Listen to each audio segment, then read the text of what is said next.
Les chaînes de radio débordent de publicité pour les promotions du Black Friday. Avant de savoir si vous avez fait vos courses aujourd'hui, je voudrais vous faire entendre cette petite vidéo de Brune Poirson. C'est la secrétaire d'État à l'écologie. Et alors elle, le Black Friday, c'est pas trop son truc. Regardez. C'est Black Friday. C'est vendredi noir. Noir probablement pour la planète. Parce qu'aujourd'hui, on consomme 60% de plus de produits textiles qu'il y a 15 ans. Et on les utilise pendant 2 fois moins longtemps. Et aujourd'hui, vous allez probablement acheter des appareils électroniques et électroménagers qui, déjà neufs, eh bien, vont plus fonctionner dans quelques années alors qu'ils pourraient encore fonctionner. C'est l'obsolescence programmée. Et ça, en fait, c'est une double arnaque. Pour la planète et pour votre porte-monnaie. Bernard, on ne savait pas que ce gouvernement était décroissant, mais apparemment... Non, mais moi, ça me plaît bien. Oui, moi, ça, si vous j'imagine. Alors là, pour le coup, effectivement, là, c'est une écologie, je dirais, qui défend, je dirais, un ordre des choses, pardon de revenir toujours là-dessus, et non pas une écologie transhumaniste, etc. Enfin bon, voilà, qui me convient parfaitement. Honnêtement, la frénésie de consommation, le fait de se sentir obligé, parce que c'est soi-disant moins cher, d'acheter, parce qu'on vous dit qu'aujourd'hui, il faut acheter, alors que vous allez acheter quelque chose dont vous n'avez absolument pas besoin. Honnêtement, ça me nave absolument. Honnêtement, j'ai qu'un conseil à vous donner aujourd'hui. Si vous voulez acheter quelque chose, achetez-vous un gilet jaune. Ah bah, c'est clair. Ilana Sigurel. Comme vous dites, y aller. Et d'ailleurs, ça manque là. Vous n'avez pas apporté le vôtre, monsieur.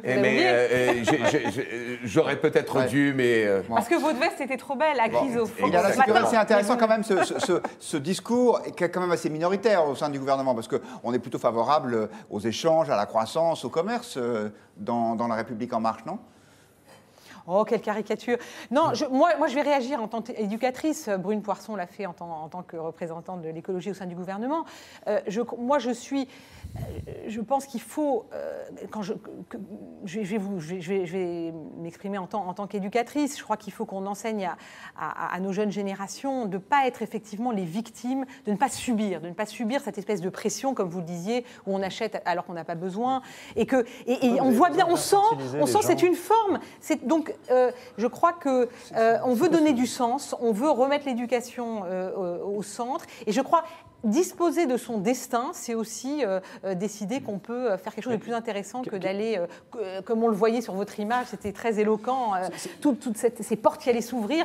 On est quelque part possédé un peu par ce besoin de consommation.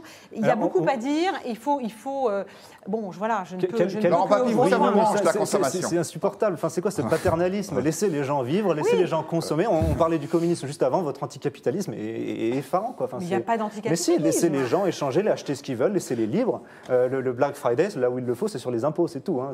Il n'y a pas de... Aujourd'hui, laissez les gens faire. Le Black Friday, ça montre quoi? Ça montre une chose, c'est que le capitalisme réussit, l'économie de marché réussit, elle a permis de démocratiser l'accès à des ressources au plus grand nombre, toujours pour moins cher, toujours de meilleure qualité. Moi, je crois qu'il faut qu'on célèbre ça et qu'on arrête d'infantiliser les gens. S'ils veulent acheter des téléphones portables, s'ils veulent acheter des biens de consommation, c'est leur liberté. Et arrêtons d'avoir cet état jacobin qui nous dire comment on doit se comporter. Mais là, et ces idéologues qui disent non, ça suffit. Ça suffit, laisser les gens libres, enfin, c'est insupportable. Le capitalisme crée la richesse et seule la création de richesse permet une meilleure redistribution. C'est les mécanismes de marché qui permettent à tous de s'insérer dans le marché du travail, de trouver un moyen de gagner sa vie et ça se fait avec le mécanisme de marché et pas par la redistribution.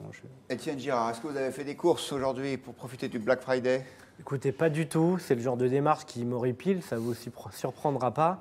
Ça vous surprend. Non, il faut rappeler quand même que ça nous vient des États-Unis. Le Black Friday, c'est juste le lendemain de Thanksgiving. Donc ça n'a rien à voir avec la tradition française. C'est un élément de colonisation culturelle des États-Unis, en quelque sorte. Et alors, je me suis documenté, j'ai lu une étude de l'association UFC Que Choisir qui s'est intéressée justement au Black Friday de l'année dernière. Il paraît que, alors selon eux, les réductions en fait s'élèvent à 2%. Et non pas à entre 20 et 50% comme on peut le lire à l'entrée des magasins, parce qu'en réalité, les magasins mettent sur le devant de la scène, sur le devant de leur comptoir, les invendus. Les invendus, les produits un peu défectueux, etc. Donc, ce n'est pas du tout l'Eldorado qu'on nous vend et que veut nous vendre un certain milieu. Juste là-dessus, les invendus et tout ça, c'est quelque chose de très écologique, en fait. C'est-à-dire que le marché, ici, répond de manière très écologique. Au lieu de jeter ses invendus, il les vend moins cher. C'est une des manières de l'économie de marché. Sauf que là, c'est pas des invendus, en l'occurrence. Non, mais c'est des invendus ou des défectueux. On est en début de saison. Oui, alors donnez. Allez, faites travailler gratuitement, si vous voulez. Il n'y a pas de souci. Donnez. Il n'y a pas de souci. Allez, inscrivez-vous au PCF. Il n'y a pas de problème. La caricature. Ouais. Aux États-Unis, le Black Friday a un sens car c'est le lendemain de Thanksgiving, jour férié où tout est fermé. Guillaume Bernard, est-ce que vous êtes étonné, moi je le suis pour tout vous dire, par la vitesse avec laquelle cette tradition américaine est arrivée en France? C'est un peu comme Halloween. Halloween est reparti aussi vite qu'il est arrivé.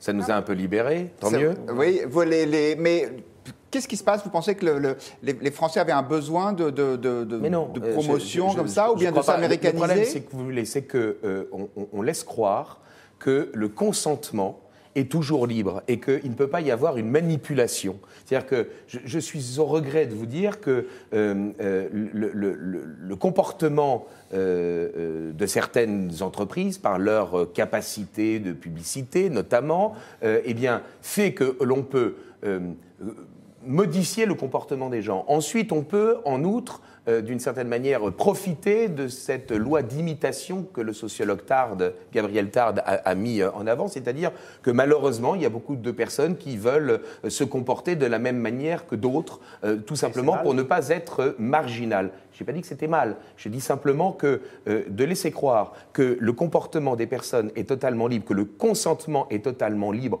systématiquement, c'est une vue de l'esprit et qu'il y a dans une vie de la société autre chose que simplement la réussite économique ou la valeur d'échange. Ce qui, moi, me gêne, au-delà même de cette question-là, on parlait tout à l'heure de la justice sociale, c'est que nous sommes dans une société où de plus en plus, c'est la valeur d'échange et non pas la valeur d'usage qui prédomine dans les rapports sociaux. Donc ça, me semble-t-il, c'est un vrai sujet. Vous voulez parler de la valeur travail ou de la valeur... Non, dans la valeur, comment dire, d'une chose, il y a une valeur objective qui est la valeur du travail, qui est la valeur des matières qui ont permis de déterminer la chose, et puis ensuite, il y a l'utilité qu'ont cette chose, et pas simplement la rencontre de l'offre et de la demande. Donc vous savez réduire la société des gens. Vous savez mieux à leur place. Oui, c'est ça.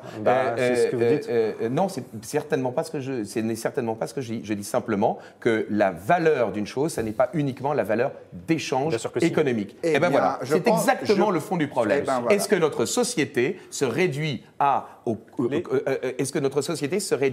l'échange de l'offre et de la demande? L'échange des idées, c'est un marché d'idées, on échange, il n'y a aucun problème. C'est un marché que j'espère pur et parfait. En tout cas, c'est formidable parce que c'est le doux commerce, encore que ce soir, il était assez animé. Et tant mieux, ça montre que même sur des sujets aussi concrets, voire anecdotiques que le Black Friday, il se dit des choses passionnantes sur le plateau de Point de Vue. Merci beaucoup à tous les quatre d'avoir participé à notre émission. L'émission Point de Vue reviendra lundi à 17h sur Figaro Live. Merci beaucoup, bon week-end.